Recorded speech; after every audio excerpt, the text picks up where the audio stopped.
नमस्ते दोस्तों। गुप्त नवरात्रि की इस पावन श्रृंखला में आज हम पहुंच चुके हैं तीसरे दिन पर। आज की देवी हैं तीसरी महाविद्या, सौंदर्य और आनंद की साक्षात प्रतिमूर्ति माँ त्रिपुरा सुंदरी। इन्हें ललिता और राजेश्वरी के नाम से भी जाना जाता है। आज की वीडियो में हम जानेंगे माँ की उत्पत्ति की कथा, उनकी पूजा विधि और वो नियम जो आपकी सोई हुई किस्मत को जगा सकते हैं। चलिए शुरू करते हैं। माँ का स्वरूप। माँ त्रिपुरारी सुंदरी का स्वरूप इतना दिव्य है कि इनके दर्शन मात्र से मन शांत हो जाता है। ये सोने के समान चमकती हुई सिंहासन पर विराजमान है। इनके 4 हाथ हैं जिनमें वे पाश, अंकुश, धनुष और बाण धारण करती हैं, जिनमें वे पर एक मंद मुस्कान रहती है और वे तीनों लोकों, आकाश, पाताल और धरती पे सबसे सुंदर मानी जाती हैं। इसलिए इनका नाम त्रिपुर सुंदरी है। माँ त्रिपुर सुंदरी की कथा आइए शुरू करते हैं। यह कथा शुरू होती है तब जब सती के वियोग में भगवान शिव समाधि में लीन हो गए थे और तारकासुर नाम के राक्षस का अत्याचार बढ़ गया था। देवताओं ने तारकासुर के विनाश के लिए शिव जी की समाधि तोड़ने की योजना बनाई। उन्होंने कामदेव को भेजा। जब शिव जी पर पुष्प बाण चलाया तो शिव जी की समाधि टूट गई। क्रोधित होकर शिव जी ने अपना तीसरा नेत्र खोला और कामदेव को जलाकर भस्म कर दिया।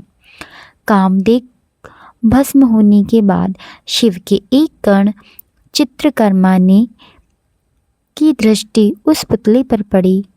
जब वह जीवित हो उठा, वह बालक बहुत तेजस्वी था। रुद्र के अंश और कामदेव की राग से पैदा होने के कारण उसका नाम भंडारसुर रखा गया।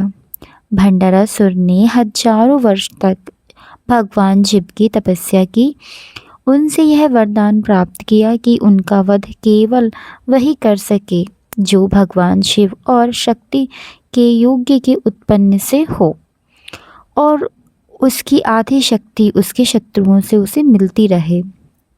वरदान पाकर भंडारसुर ने शून्यक नाम की नगरी बसाई और तीनों लोगों पर अधिकार कर लिया। उसने देवताओं को स्वर्ग से निकाल दिया। भंडारसुर के प्रभाव से संसार में प्रेम, रति और सृजन रुक गया। चारों तरफ हाहाकार मच गया। देवराज इंद्र और अन्य देवता दुखी होकर महर्षि नारद के पास गए। नारद जी ने सलाह पर देवताओं ने महायज्ञ, एक विशाल यज्ञ किया। उन्होंने अपने ही मांस और रक्त की आहुति दी। तब उस यज्ञ की अग्नि से एक अत्यंत सुंदर और तेजोमय चक्र प्रकट हुआ, जिसे श्री चक्र कहा जाता है। उस चक्र के केंद्र से महाशक्ति माँ त्रिपुर सुंदरी प्रकट हुई। वे करोड़ों सूर्यों के समान तेजस्वी थीं, फिर भी उनका चेहरा चंद्रमा जैसा शीतल और सुंदर था। देवताओं ने उन्हें ललिता और राजेश्वरी कहकर पुकारा। देवताओं की प्रार्थना पर माँ ललिता ने भंडारसुर से युद्ध करने का निर्णय किया। वे एक विशाल रथ पर सवार हुईं, जिसे चक्रराज रथ कहा जाता है। उनके साथ उनकी सेनापति वाराही और मंत्री श्यामला या माँ मतंगी भी थीं। भंडारसुर ने अपने कई मायावी राक्षसों को भेजा, लेकिन माँ ने अपनी हंसी, अट्टहास और बाणों से सबको नष्ट कर दिया। अंत में भंडासुर स्वयं युद्ध के मैदान में आया। उसने कई मायावी अस्त्र चलाए, लेकिन माँ त्रिपुर सुंदरी के अपने कामेश्वर अस्त्र से भंडासुर और उसकी नगरी को पूर्ण तरह से विनाश कर दिया। भंडासुर के वध के बाद संसार में फिर शांति स्थापित हो गई। माँ ललिता ने अपनी कृपा दृष्टि से भस्म हुए कामदेव को पुनः जीवित कर दिया ताकि सृष्टि का चक्र चल सके।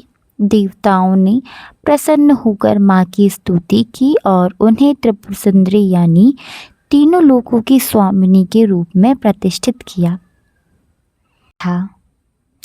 तीसरे दिन की पूजा कैसे करते हैं आइए जानते हैं। वस्त्र में माँ को गुलाबी या लाल रंग बहुत प्रिय है तो आप भी गुलाबी वस्त्र पहने। स्थापना करते समय माँ की मूर्ति या श्री यंत्र की चौकी पर स्थापित करें। अभिषेक में यदि यंत्र है तो दूध और पंचामृत से अभिषेक करें। माँ को लाल फूल खासकर गुलाब या गुड़हल और इत्र अर्पित करें। माँ ललिता को खीर पंचामृत या कुछ भी मीठा सफ़ेद भोग में उन्हें समर्पित करें। पूजा के दौरान मंत्रों का जाप करें। ओम ह्रीं श्रीं त्रिपुर सुंदर्याय नमः का जाप करें। नियम और सावधानी। माँ त्रिपुरी सुंदरी की पूजा में कुछ बातों का ध्यान रखना बहुत ज़रूरी है। माँ आनंद की देवी हैं इसलिए मन को कोई ईर्ष्या या क्रोध ना रखे। इनकी साधना को श्री विद्या कहा जाता है जो बहुत उच्च कोटि की साधना है। इसे सात्विक भाव से ही करें। माँ ललिता उस घर में वास करती हैं जहाँ नारी का सम्मान होता है। जो भी भक्त गुप्त नवरात्रि के तीसरे दिन माँ की पूजा करता है उसे ऐश्वर्य, सुंदरता, सुखी वैवाहिक जीवन और संतान की सुख की प्राप्ति होती है। यह साधना आत्मविश्वास बढ़ाने के लिए बहुत अचूक उपाय है। तो दोस्तों यह थी माँ त्रिपुर सुंदरी की महिमा। कल हम जानेंगे चौथे महाविद्या माँ भुवनेश्वर के बारे में। अगर आपको यह वीडियो ज्ञानवर्धक लगी तो कमेंट में जय माँ ललिता लिखना बिल्कुल ना भूलें। लाइक करें, शेयर करें और चैनल को सब्सक्राइब ज़रूर करें। माँ आप सभी की झोलियाँ खुशियों से भर दे। जय माता जी। आइए इसी के साथ हम जय माता जी।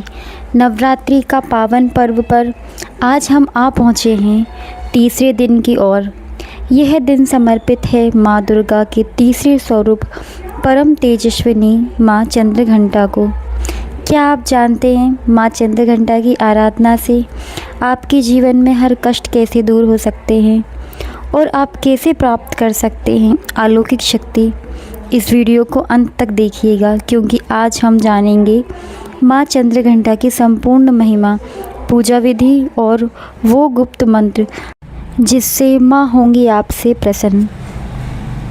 माँ चंद्रघंटा की अलग अलग मुद्राओं की तस्वीरों या चित्र उनके मस्तक पर अर्धचंद्र व भुजाएं, अस्त्र शस्त्र और वाहन सिंह को स्पष्ट रूप से दिखाती हैं।